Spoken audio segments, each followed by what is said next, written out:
Hi guys, welcome to my channel. Thank you very much for joining. I'm Andrew from ProSpeed 212, and as the title suggests, I'm going to be covering 5 areas to be aware of when buying a Golf R. When I decided to buy a Golf R myself, I was quite diligent in looking at the options, what I needed from the car. So I was quite particular, and I did find out a few things about the Golf R before making my purchase. So I thought I'd just let everybody else know, because I've done all that groundwork. It may save some people some time and effort and energy. One big area I actually, even with my due diligence, I made a little bit of a faux pas with, was the ability to tow with a Golf R. Yeah, I checked the configurator, the online configurator, and looking at building my preferred Golf R specification.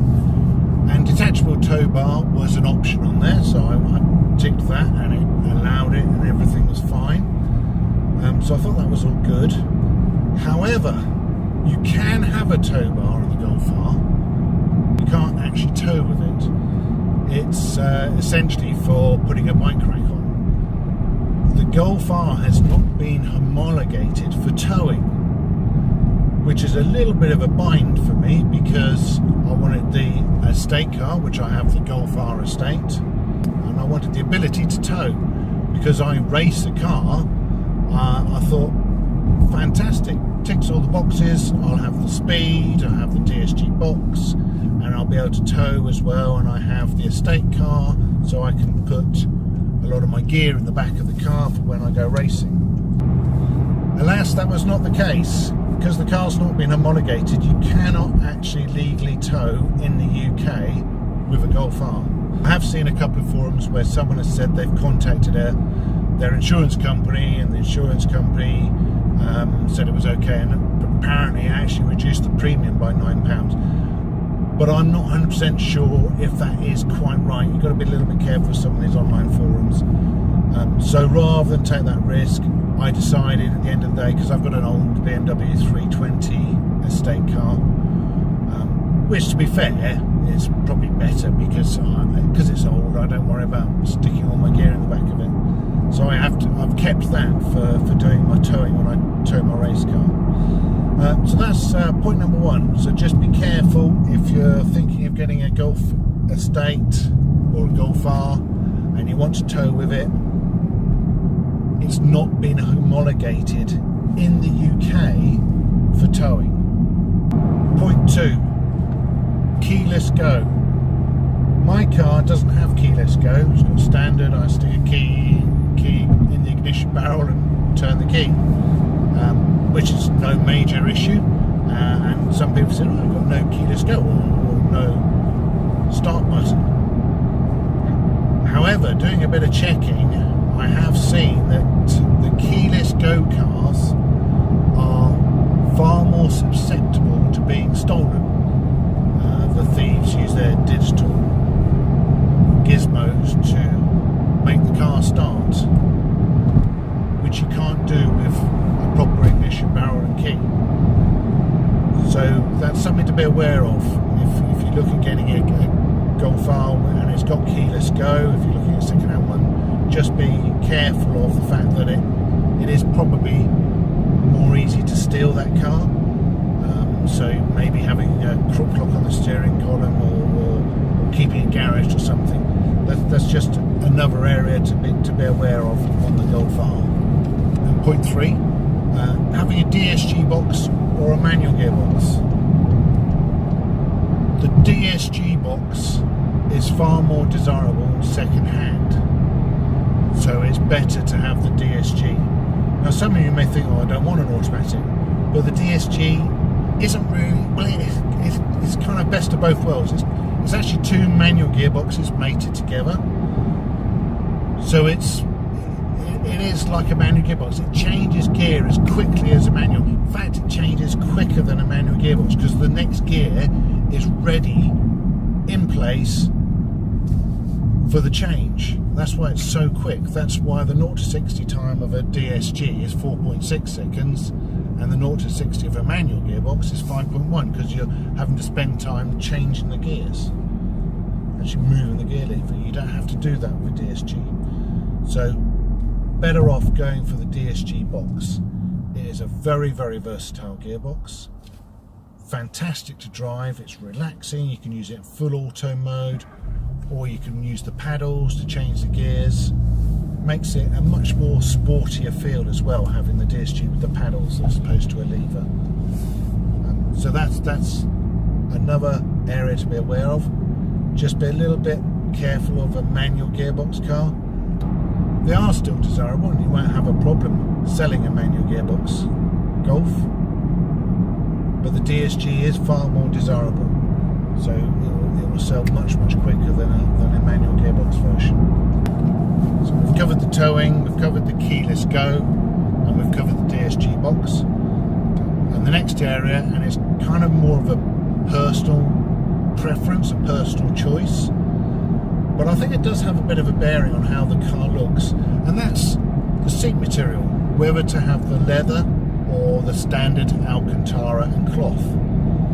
The leather option can be, there's two versions of the leather option. There's 1700 or I think 2700, which is quite a chunk of money. Personally, I actually think the cloth with the Alcantara side bolsters looks plusher than the leather. I did look at a Golf R with the leather, and I thought it just doesn't look as nice. The way they've stitched the leather, they've got the white piping on the leather, it's got big pronounced stitching, it just doesn't look as posh as the standard seat material. Personal for me, I would go for the standard seat material. If you're buying a new one, stick with the standard. It looks really nice, and the Alcantara it's a very tough, hard-wearing material, whereas the leather, oh yes, it is hard-wearing, but you can scratch it and graze it. It's like skin, and if you get a graze on the leather, it can be visible, and you'd be very, very annoyed if you saw it continuously every day. So that's a personal preference. On the second point of the material is, because you've got quite pronounced side bolsters on the seats, and I've seen this because a friend of mine's actually got one with leather. The driver's side bolster and the outside one, because you actually do rub against it when you get in and out, even if you try and manoeuvre yourself in without rubbing on the bolster, it's very easy to rub against the side bolster. And he's actually grazed his, where I don't know whether it's something in his back pocket or a jean, one of the studs of a jean, and it's grazed, and it's starting to like almost tear a little, and it just looks ugly. And you can try and treat it, but you'll never get rid of that graze. So that can be an issue with the leather, whereas you don't get that with the Alcantara, because the Alcantara is a very tough wearing material. It doesn't show that. Yes, you rub in and out, but it's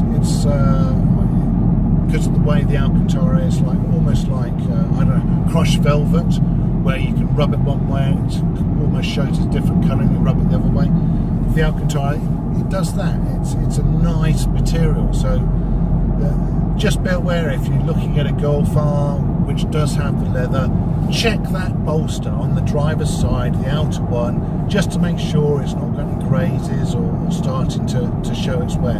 It will eventually wear away the kind of like the top colour surface of the leather. So it's just something to be aware of on the seat material. Personally, I would stick with the standard material, which is a good hard-wearing material, and the Alcantara bolsters, rather than going for the leather. That's 5 things to be aware of when looking at buying a Golf R. 1, towing. You can't actually legally tow with it in the UK. 2, the keyless go, keyless start stop. So be careful, because they are more easy to steal. 3rd, DSG box. That's the one to have. It is a fantastic gearbox. And the 4th, which is a bit more personal preference, whether it's the leather seat material or the standard cloth and Alcantara. Have a look for yourself. Have a look at one with leather. Have a look with the cloth and Alcantara. The second issue of the leather, if you were looking at one with the leather, just be careful of that side bolster on the driver's side. Be careful not to tear it if you've got one already, or if you're looking at buying one that's second hand.